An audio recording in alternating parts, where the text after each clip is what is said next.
o alcoolista destrói a minha vida é um inferno por causa dele, eu sou infeliz por causa dele. A gente pode olhar para essa situação e eu não quero minimizar a dor que a pessoa sente quando ela me conta uma coisa dessas. Só que ao mesmo tempo, a gente pode olhar para isso como, olha, existem coisas tuas que fazem você sofrer com essa situação. Necessidades, muitas vezes, do familiar que são responsabilidade dele. Por exemplo, se eu vejo meu filho, que está com 8 meses agora, ele não tem noção de muitas coisas. Se deixar, ele vai correndo, ele se esmaga o dedo na porta, ele faz uma série de coisas. Eu não... Assim, com um bebê é mais fácil, mas com um adulto vale a mesma coisa, é mais fácil explicar, né? Eu olho pro meu filho, às vezes, correndo em direção a colocar o dedo no vão da porta, aquela parte que fecha, assim, nossa senhora, me dá um frio na barriga só de imaginar. Às vezes ele vai lá colocar o dedo porque ele quer explorar, ele quer conhecer as coisas, ele não tem ideia de que aquilo pode esmagar o dedo dele, por exemplo. E eu posso olhar pro meu filho e pensar, meu Deus, meu filho me traz muita preocupação. Nossa, como esse filho me traz preocupação. Mas não é justo dizer isso, não é nem correto, é uma confusão dizer isso.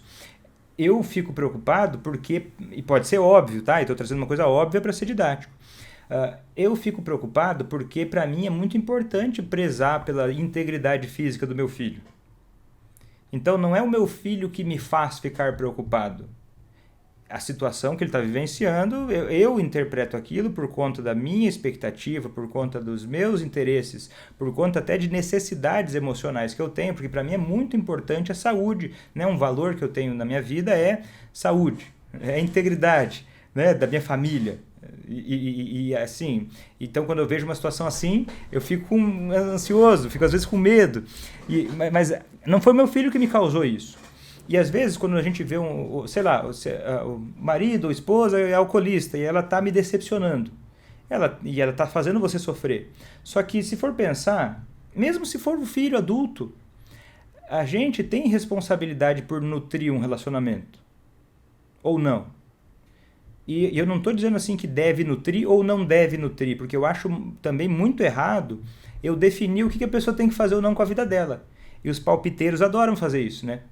Adoram dar conselhos. Não, você está casada? Você está namorando com um alcoólatra? Não case, porque vai daí para pior. Porque ela está medindo o mundo pela régua dela. Porque ela não entende da situação, ela não sabe da história, ela não vai viver aquilo e, acima de tudo, essa pessoa não vai viver com a consequência disso. Ela vai falar isso, vai voltar para casa dela com todo o orgulho de se achar a pessoa certa e correta, vai dormir bem, enquanto a decisão de mudar o rumo da vida da pessoa vai ser só dela, né? E muita gente tem um preconceito e uma ignorância muito grande em relação ao alcoolismo. Mas o que eu quero dizer é o seguinte: quando o alcoolista está fazendo minha vida um inferno, está muito difícil.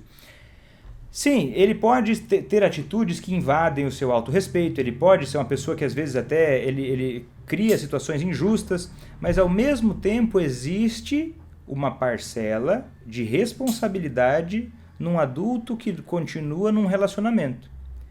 Ah, mas então eu devo sair? Não, mas aí você deve perceber que são as suas necessidades, são os seus valores, é aquilo que você acha, e isso faz parte o seu sofrimento vai existir por causa disso. Ah, eu quero parar de me preocupar com meu filho. Não, eu não quero. Eu quero continuar, porque eu sei que essa dor que eu posso sentir, esse medo, vai me ajudar, só que daí, a levar isso para uma coisa positiva.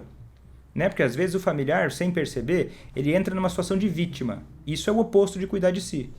Ele se enxerga fora da situação, ele se enxerga impotente, o que é a maior mentira do mundo, né? Quanto mais a gente entende sobre neurociência, sobre a psicologia, a mente humana, a gente percebe que as pessoas são extremamente influenciáveis, pelos relacionamentos, inclusive.